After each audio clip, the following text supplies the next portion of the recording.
आज आपण निफ्टीचं weekly analysis करणार आहे. चला तर मग लगेच व्हिडिओला सुरुवात करूयात. मित्रांनो, इथे मार्केट आहे ना एक साईडवेज रेंजमध्ये मोठ्या टाइम फ्रेमवर कधी तुम्ही पाहिलं 24,000 ऑलमोस्ट 500 ते 26,500 2,000 पॉईंटची रेंज आहे. आणि इथेच मार्केट आता भरपूर महिने झाले याच रेंजमध्ये मार्केट हे फिरतंय. रेंजच्या वरती खाली जाईल तर मोठा पॉईंट मिळेल. तर इथे सिंपल स्ट्रॅटेजी काय आहे, बॉटमला बाय करणं, टॉपला सेल करणं आणि मध्ये कधी ट्रेड घेताय तर आपल्याला या ठिकाणी छोटा टाइम फ्रेमवर ट्रेड घ्यावा लागेल आणि लहान लहान पॉईंटसाठी जावं लागेल. आणि ग्लोबल अनसर्टनिटी म्हणजे ग्लोबलमध्ये स्टेबिलिटी नाही आहे सध्या, त्यामुळे आपल्याला नवनवीन गोष्टी इथे पाहायला मिळू शकतात. तर पोझिशन नेहमी लाईटच ठेवणं गरजेचं आहे. आता वन डेच्या टाइम फ्रेमवर आलात तर आपल्याला एक डाऊनफॉल दिसतोय की मार्केट सेलिंगला आलं, बाउन्स बॅक घेतला, परत मार्केट सेलिंगला आलं, परत बाउन्स बॅक घेतला, परत मार्केट इथे सेलिंगला आलं. म्हणजे हे थोडं स्लोली झिगझॅग करत खाली येत आहे. प्राइस ॲक्शन काय सांगते, जोवर याचा हाय ब्रेक होत नाही तोवर आपण हा डाऊनफॉल आहे ना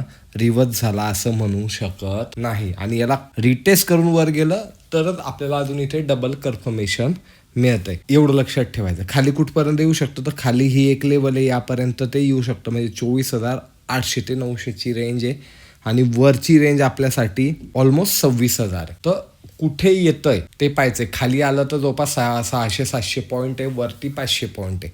तर ह्या रेंजमध्ये आपल्याला मार्केट हे फिरताना दिसतंय सध्याच्या कंडिशनला. आता आपण इंट्राडेच्या लेवल काढू. आणि मागच्या व्हिडिओवर काही जणांनी प्रश्न विचारले होते की आपण कोणती टाइम फ्रेम यूज करायची. तर मित्रांनो, बेस्ट टाइम फ्रेम 15 मिनिटाची आहे. पण तुम्ही स्कॅल्पिंग करताय तर तुम्ही लहान टाइम फ्रेम पण वापरू शकता. फक्त एवढं कन्फर्मेशन लक्षात घ्यायचं, त्या टाइम फ्रेमवर आपण ट्रेड एक्झिक्यूट करतोय, त्याच टाइम फ्रेमचा आपल्याला स्टॉप लॉस हवा.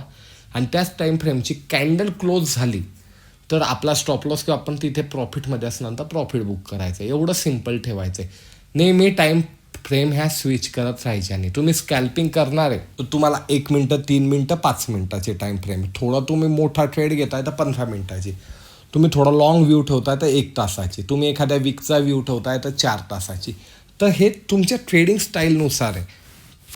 गोष्ट एवढी आहे, लेवलच्या खाली किंवा वरती जिथेही कॅन्डल क्लोज होते तुमचा प्रॉफिट किंवा स्टॉप लॉस आहे, त्या टाइम फ्रेमवर ट्रेड आपण इंट्रोड्यूस केलाय. त्याच टाइम फ्रेमची कॅन्डल क्लोज टच करून म्हणत नाही मी, क्लोज होण्याचा आपण तिथे वेट केला पाहिजे.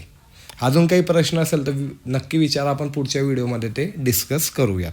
आणि कधी जास्ती प्रश्न आले तर आपण एक सेपरेट व्हिडिओ फक्त प्रश्नांवरच बनवूया. तर सर्वात पहिले एक सपोर्ट काढून घेऊ की जो इंट्राडेमध्ये मला हा इथे पाहायला मिळतो. यालाही कधी ब्रेक केलं तर पुढचा सपोर्ट माझ्यासाठी या ठिकाणी हा आहे. आता यालाही कधी ब्रेक केलं तर आपल्याला थोडंसं चार्टवर मागे जावं लागेल आणि मागे आपल्याला अजून सपोर्ट आयडेंटिफाय करावं लागेल. पुढचा सपोर्ट या ठिकाणी मला हा दिसतोय. यालाही कधी ब्रेक केलं तर त्यानंतरचा सपोर्ट माझ्यासाठी हा इथे असणार आहे. आता सपोर्ट तर झाले. आता माझ्यासाठी ना रजिस्टर काय राहणार आहे, सर्वात पहिले माझ्यासाठी या ठिकाणी हे रजिस्टर आहे की शुक्रवारी तिथे मार्केटने हर्डल घेतलं. यालाही ब्रेक केलं तर वरचं रजिस्टर माझ्यासाठी या ठिकाणी हे राहणार आहे. यालाही कधी आता मार्केटने ब्रेक केलं वरच्या साईडला, काही पॉझिटिव्ह न्यूज आली तर त्याच्यावरचं माझ्यासाठी या ठिकाणी हे राहणार आहे. आणि आता यालाही कधी ब्रेक केलं तर लास्ट रजिस्टर माझ्यासाठी इंट्राडेचं या ठिकाणी हे राहणार आहे. तुम्हाला माहिती काय करायचं आहे, लेवल तुम्हाला चार्टवर लावून ठेवायचे आणि त्याला मॉनिटर करायचं आहे की लेवल कशा प्रकारे परफॉर्मन्स करतात. लेवलची ॲक्युरेसी तुम्हाला नक्की माहिती आहे. काही प्रश्न असला तर कमेंटमध्ये विचारा. टेलिग्रामची लिंक डिस्क्रिप्शनमध्ये. मी भेटेल पुढच्या व्हिडिओमध्ये. धन्यवाद.